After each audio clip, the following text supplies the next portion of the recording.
Hey everybody, welcome back to the New Deal.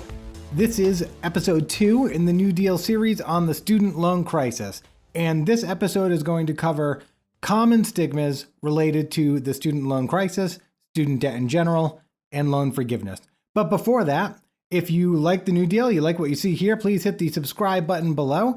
You can check out Facebook, thenewdeal.com, where the blog is, Twitter, Instagram, and you can go to Twitch, where I'm prepping a channel for live streaming, politics, and gaming. So if you go find the New Deal over on Twitch, I would really appreciate that too. And I can't wait to start streaming. For the podcast listeners out there, please rate the podcast, like the podcast, subscribe to the podcast. I would appreciate that as well. And also for the listeners out there, any graphics that I'm presenting on screen, I'll do my absolute best to convey so that you guys get at least the semi-full experience. Let's call it the 95% experience, because I'm going to describe it in such great detail and at such length that you're going to get tired of me talking, if you haven't already. So, the first episode was an intro, and I introduced the 5 stigmas that I think are the main overarching stigmas in the student debt crisis. If you want, you can check out the video, the first episode. I highly recommend it. It gives you a good introduction to all of this. And I want to use the same 5 stigmas that I presented in that video for this one. So just to recap, here they are. Number 1, the people who went to college, they should have known what they were getting into. They chose to take the loans. They didn't have to go to college. Number 2, they just don't want to pay back the loan. They have no interest in paying back the loan. Maybe they never had an interest in paying back the loan, but right now they just don't want to pay it. They're looking for a free ride. Number 3, they should have earned a higher paying degree. Or number 4, they earned a dumb degree and it didn't allow them to make money, so now they can't pay their loans and they should have known what they were getting into. And number 5, this is perhaps the most complex, and yesterday I qualified it a little bit, but I call this the jealousy or struggle complex. And I think we're going to spend quite a bit of time on that today. So without delay, let's get into the stigmas. So number 1, they knew what they were getting into. The first part of this stigma that we need to consider is the cultural expectation to go to college. I'm 33 years old. I graduated high school in 2005, college in 2010, and I can tell you my experience was this was drilled into me my whole life. Ready? Because we all know it. We all know this. Go to school, get good grades, get a good GPA, and apply to college. Do college, get through college, earn your degree, and you are good to go. You are good to go. If you have a degree, if you graduate college, you're good. It was drilled into us over and over again. Parents, grandparents, aunts, uncles, the media, whoever, teachers, counselors, everybody go to college, right? And you buy into it. You believe it. And when we were growing up, I do think this has changed a little bit. There was a large element of this that was true. College degrees, I think, were worth more when we were growing up than they might be now, at least as far as, loan to debt ratio that you come out of college with. I mean, at least there. And interestingly, a 2013 survey found that 96% of all parents in 2013 believed that their child should go to college. 96%. And maybe that number's come down a little bit in the last 8 years. But in 2013, right around the time, just after the economic crash, 96% of parents thought their children should go to college. That's a big number. So cultural expectations. There's a lot of cultural expectations and pressure that send people on the path to college. The second part of this stigma is the the unforeseen factors, including economic shortfalls. So the first unforeseen factor is wage stagnation. I've been doing a lot of research on minimum wage and stuff like that. And I found out that minimum wage kind of peaked in relation to inflation in 1968. The dollar equivalent of the minimum wage in 1968, if it had been carried over for today and accounted for with inflation, that number would be $12.02. So in 1968, they were earning effectively $12.02 at minimum wage. we're earning $7.25. The people on minimum wage now are effectively earning 30% less than their 1968 counterparts, which means the money that we're earning is not worth as much. I mean, especially at the lower levels. The money isn't there, it doesn't buy you as much, it doesn't have the buying power. There's no way you could have anticipated that unless you were like a 10-year-old economist who was really good at predicting trends. The second unforeseen circumstance is tuition increase. The average tuition and fees at private national universities has jumped 144% in the last 20 years. Out of school tuition and fees at national universities, public, has risen 165. In-state tuition fees, you're going to a state school, have grown the most, including 212% for many reasons, but a lot of which is that states are not putting funding into the colleges, so the tuition goes up. Unforeseen circumstances. I'm going to put this graphic up just to show you guys. I'll leave it up here real quick, just to show you how universally the tuition has gone up for all these public and private schools. So there it is. The third unforeseen circumstance was the 2008 financial crash. The 2008 financial crash came seemingly out of nowhere, and it left us with a 10% unemployment rate in 2009. That rate would continue, that high rate, 10% would continue for many years, including the time I graduated in 2010. That's the economy that I took my degree into. From December 2007 to May of 2016, unemployment was not at any time in that period below 5%. At any time. For 9 years, the US did not see an unemployment rate below 5%. That is the economy, 9 years, that is the economy that we brought degrees into, expecting them to, get us good paying jobs, a sense of stability for our hard work and effort to pay off. We could not have foreseen it. It was completely unforeseeable. The banks didn't even see it coming. The fourth, and this isn't necessarily unforeseen as much as maybe underappreciated, is the racial disparity that exists in student loans. And we're going to discuss this a little bit in another episode, but remember that racial disparity plays a factor here too, and it was unaccounted for. And then finally, we're in the COVID recession right now. Believe it or not, and I think because things have been so tough, we don't really take notice. Unemployment, peaked at 13% in 2020, higher than the 2008 crash ever brought us. And so kids are still going to college, they're learning online, they're going to graduate into an economy that could potentially have double-digit unemployment rates. And here we are again, less than a decade later. Another interesting note, something to remember, as part of the relief package last year, federal student loans were allowed to be placed into forbearance, which means that you didn't have to pay your loans anymore. It was kind of like hey, we know things are tough right now, so nobody has to pay their loans. And I think that was actually renewed until maybe March of this year.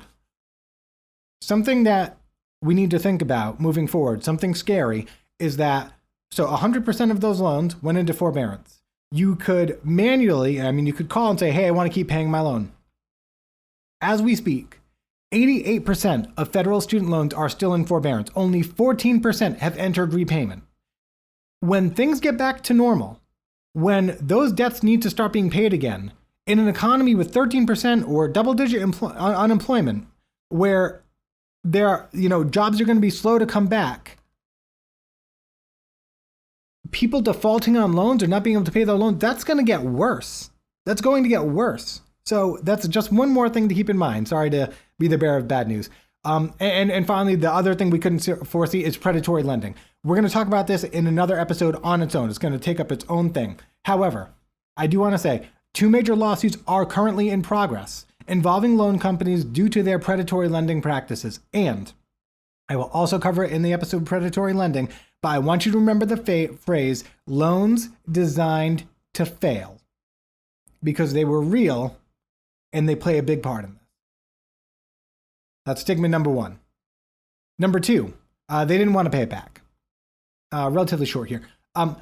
There was no talk of loan forgiveness when we were taking out our loans. When people might in before were taking out our loans, there's no talk of loan forgiveness. There was not a student loan crisis. This is an issue that's exploded in the last 10 to 15 years. And unfortunately, and I'll bring this up a little bit later in the episode as well, but there's this concept that all these people are lazy. These people don't want to pay back their loans. They're lazy. They're not doing enough. If they wanted to pay them back, they could. They could be doing better. Lazy people don't typically go to college. The ones that do probably don't stay in college. And there's a motivation factor that you have to get through 4 years of school. So this insidious mindset that, people are lazy, that plays into the jealousy struggle complex we're going to get into later. That needs to be addressed, because simple, excuses like that where you can just kind of brush away everyone else's problems, they don't serve anybody well. They don't serve the people who are hurting well. They don't serve the country well. They don't serve humanity well. So that was number 2, real quick. Number 3, they should have earned a higher paying degree. I had fun with this one. Number 1, we need to consider the predictability of job fields. We've lived in a world where technology is changing at an extremely rapid pace. We forget that the internet wasn't a thing when we were kids. The internet wasn't a thing. This thing that you're experiencing, like this podcast and this video on, this didn't exist. You were watching me in high definition. I've got a home podcast studio set up with a microphone and a camera and a light and a audio interface connected to my PC, and the internet wasn't a thing when I was a kid. So you need to anticipate that the job field is so quickly evolving that it's not really highly predictable to determine what job fields are going to make it and what aren't, except in STEM, which we'll get to. But the internet wasn't a thing. Cell phones, I didn't have a cell phone until I was 18 years old. Cell phones weren't a thing. So we have to remember how quickly things are changing. And, so this is going to lead me into the next one, which is they got a stupid degree. Okay, well, maybe they didn't get a stupid degree. Maybe they got a degree that they thought would serve them well. We hear this made fun of a lot. English majors, right? Philosophy majors, liberal arts majors, theater, regular arts majors. Oh, why would anyone waste their time? Found some interesting stats on degrees. Really interesting stats. So I'm going to put up a chart here. All right, here we go. So the chart you're looking at right now is the highest earning to debt ratio for a degree. What this means is that these degrees will take out likely less money than other degrees. They'll require less money to go through college than other degrees, and they'll pay enough money where they will be making much more money than they owe. So let's look at this. Number 1 on the list is physical sciences. The average loan taken out, and this is based in 2017, was $5,290. The early career median wage, how much they'd be making when they got out of college, was $46,000. That gives them a ratio of 8.6, a positive ratio of 8.6. So the next 5 or 6 I'm going to rattle off here are all at 7.6 or 7.5 for ratio. Very similar numbers to what I just read off. Computer engineering. Engineering is number 3. Chemical engineering is number 4. Computer science is number 5. Electrical and electronics engineering is number 6. Industrial engineering is number 7. Mechanical engineering is number 8. Engineering technology is number 9. And we get some new words. Clinical medical laboratory technician comes in at number 10 with a ratio of 6.99, making an average of $42,000 per year. Now, some of those middle ones, those median wages are as high as $68,000 for a chemical engineer, computer scientist in there. So those are your majors, your 4-year degrees with the highest earning to debt ratio. And so I just want to, kind of revisit the median salaries for some of these. So this is just how much they make. Again, highest chemical engineer, number 1, computer engineering, 2, electrical and electronics engineering, number 3, industrial engineering, number 4, aerospace engineering, 5, mechanical engineering, 6, computer science, 7, and then just plain old engineering and civil engineering at 8 and 9. Every single one of those makes between $60,000 and $68,000 as an early career median wage. I think we see some similarities in these jobs, and I want you to remember those similarities for later in the episode. This last chart is the one that I found most interesting. This is the chart with, these are the majors with the lowest earning to debt ratio. These are the degrees that people say you shouldn't get. English, philosophy, stuff like that. Except it's not English and philosophy. That's not the degrees that we see here. And I was surprised to see the number one degree with the highest debt to income ratio, the lowest, is a law degree. A law degree will leave college more in debt and making less money than any other degree. The next up is for pharmacy. The third from the bottom is education. The fourth from the bottom is social service. And health services administration comes in at fifth from the bottom, which is number 60 overall. So we went from 64 to number 60. I'll go a little further up the list. International Relations and Affairs at 59. Nutrition Scientist at 58. Art, History, Criticism, and Conservation is number 57. There's an art word, number 7 from the bottom. Number 56, Architecture. Okay, so there are surprises down here. And the most interesting fact of all is that if we're working top down, if we're talking about all those engineering degrees up at the top, number 1 through 10, liberal arts degrees come in at number 15 of 64 for highest income to debt ratio. If you get a liberal arts degree, you have you have less debt to salary than finance majors, than accounting majors, than business majors. So there are some misconceptions, there are some biases here that we need to address. The English, philosophy, all that other stuff, they don't sit where we think they sit. So I think we need to all kind of re-examine these degrees. And some of these have, earning power later on, but we're talking about out of school when you're most vulnerable to your student debts.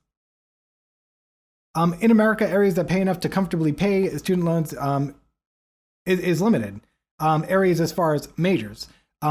Those with a natural inclination towards STEM, which is science, technology, engineering, and math, have an advantage. They have an advantage because, as we saw, like all 10 of the top 10 jobs are some type of engineering.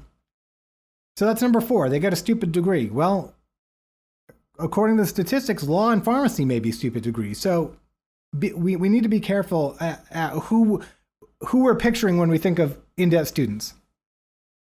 Number 5 is the jealousy struggle complex. Here are things that people who play into this.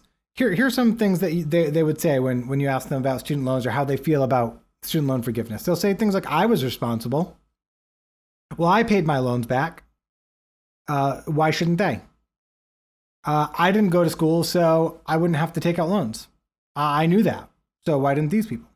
Why the people who are in debt? Why should the government pay off student debt? Or, I have bills too. Those are the things you hear. As far as I paid back my loans, that's great. One thing we don't recognize, and I'll get into this in another episode, is that bankruptcy doesn't traditionally apply to student loans. And it's not as simple as that, but bankruptcy is not or has not been an option for student loans up until this point.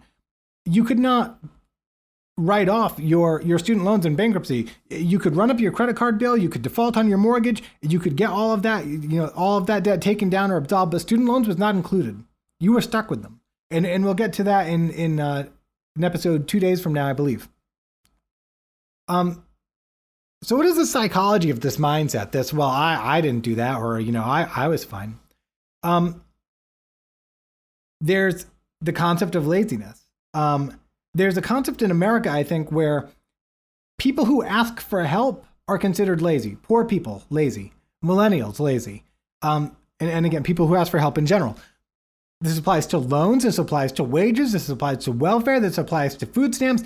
Any type of program where we're talking about helping people financially or socially, there's always a contingent of people out there saying they don't deserve it. They're not working hard enough. They're not doing hard enough. They're not trying hard enough. They're lazy. There's that out there. Just to address kind of like this dynamic, poor people especially, to get a job, to like work your way up, you need transportation.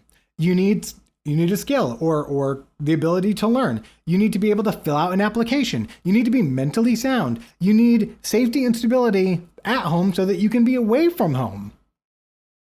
When I joined the Navy, we had to send letters home. We would write letters and we'd send them home from boot camp. I was shocked at the number of people I was in boot camp with, 18 years and older, who did not know how to address a letter to mail it. They didn't know what to write, where to write it. Okay, we're not talking about a small percentage of people. These types of skills that we, assume that poor people just have, they're not there. So we need to remember that. It's not laziness. There are a lot of factors. So we need to consider that. And this thought process, this jealousy complex, this struggle complex, and when I say struggle, I mean people think if they struggled, you should struggle. If they had to go through it, you should go through it. If they had to go through it, there's no reason we should try to improve that for anyone else because, well, they got through it, so why fix it, right? It's a struggle complex. It's a bitterness that maybe someone else may not have to go through what they went through. And it's backwards. Yesterday I used the cheating analogy. And I'll break it down a little further. If I'm playing a chess match against someone and somehow that person cheats, I don't know. I'm using chess, but whatever. Someone cheats and I lose as a result of their cheating, but there's 40 people watching and they all saw the cheating. The only person directly affected by the cheating in a negative way is me. I lost the game because the other team cheated. And in this situation, the student loan providers cheated. Government regulations failed and essentially helped those loan companies to cheat. So the people who didn't go to school, the people who were able to pay off their loans, the people who say things like, well, I was fine. You also didn't have to struggle through loan repayment. You also may not have been a victim of predatory lending. You also may have found a job when you get out of school. There are people out there who spent the last 10 to 15 years of their lives being able to not afford a home, not afford, things that they'd like to have or cars because of student loan debts. It's not so simple as, oh, well, they're going to get money. They've suffered. They have suffered for maybe a decade or longer. They have put in sweat equity for suffering, essentially. And so it's not as simple as, oh, they're getting money. No, they're getting money because they were mistreated. So no, you shouldn't get $10,000 because you weren't mistreated or you had the means to get through it. And that's important to note too. And to the people who got through it, and I was able to get through it, I would say, why would you wish that experience upon anybody else? We should be trying to change these things. So that's where I'm coming from with that. That's why it's backwards. Loans designed to fail, So the last thing, and this is just kind of an offshoot, but there are little discussed disadvantages. As we saw with the jobs, our economy disenfranchises so many people simply because it favors science, technology, engineering, and math. We are genetically predisposed to be good or bad at things. Some people are great at math. Some people are great at engineering. Some people are great at art. We have natural predispositions. And a lot of times those natural predispositions play into our happiness, our fulfillment. This economy is asking, let's assume half of people who are creative, thinkers, self-expression, those two, half of the population to go work for 40 hours or more a week in something that they don't like and they're not predisposed to be good at. The economy is disadvantaging people who are naturally predisposed to anything but math science. And that's problematic. So, people who say, oh, they could have gotten a different degree. Well, most people don't want to suffer through their entire career. And at 18, I think you're feeling pretty good about life and idealistic for the most part. And you've got a lot of years ahead of you. And you're not thinking, oh man, like I'd really like to suffer, crunching numbers for the next 40 years behind a desk because, I like art and like it's not great. It's not great. People are also predisposed to pursue the type of education their parents pursued. A study found that if you grew up in a household with at least one parent who had a degree, you were more likely to take challenging courses in high school. You were more likely to go to college. You were more likely to earn a 4-year degree. And you were more likely to graduate college than households that had limited college education, so under 4 years, or households that had no degree in it. That's major. That's major.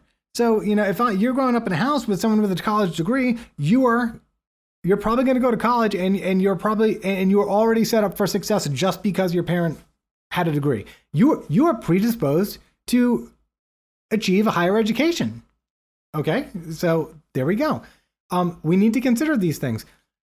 Of those students with parents with college degrees that go into college, only 14% of them will drop out in the first 3 years. Nearly double that number will drop out in the first 3 years, like 30% if neither of their parent had any secondary education. Big disparities, and that's just based on how educated your parents are. That is the only factor there. How educated are your parents? That's how big a difference it makes in your predisposition to achieve a higher education and then obviously utilize one. And another interesting fact, and one thing culturally we should look at, half of younger millennials say that their degree isn't important to the job they're doing. But I do want to point out, when you look at job applications, what do you see? Starting position, we'd like 5 to 8 years of experience and a master's degree, salary $35,000 a year. There is a big incongruity. There's a big difference. There's a difference in expectation from what what employers expect as far as your education effort to come in and how much they're willing to pay.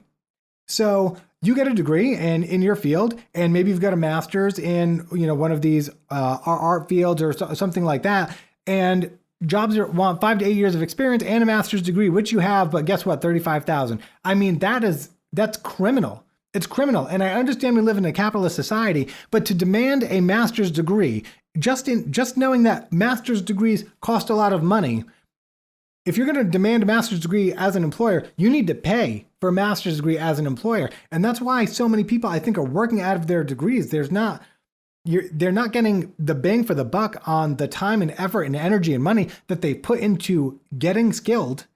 So they can't use their skills because they can't be gainfully employed because they won't get paid. They won't get paid enough. And student loans have a lot to do with that. So that's kind of the last thing I wanted to bring up. So we've addressed a lot of stigmas. We've gone through a lot. There's been charts and numbers. I hope that this episode has cleared some things up for those people who didn't quite understand, loan forgiveness, where people were coming from.